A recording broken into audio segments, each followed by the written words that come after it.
चला म्हटलं आज मुलांना मेदूवडे खायचे होते, पण जरा आज वेगळेच बनवलेत बरं का. कारण कसं आहे, मेदूवडेसाठी डाळ लागते ना, ती आपण बघतो त्याची वरची साल नसते, परंतु आम्ही इथे वापरतोय ती घरी बनवलेली डाळ आहे.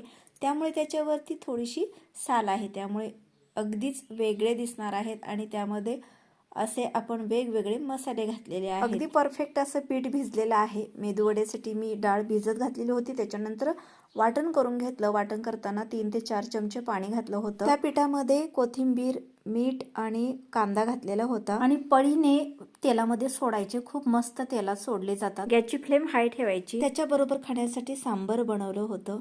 खूप मस्त आणि टेस्टी झालं होतं. अगदी मसाला मेदूवडे तयार झाले होते आणि खूप मस्त कलर आलेला होता. करण्यासाठी खरंच खूपच अगदी सोपी पद्धत आहे. तुम्ही पण नक्की करून पहा. व्हिडिओ आवडला तर लाईक करा, शेअर करा. चॅनेलवर नवीन असाल तर चॅनेलला सबस्क्राईब करा.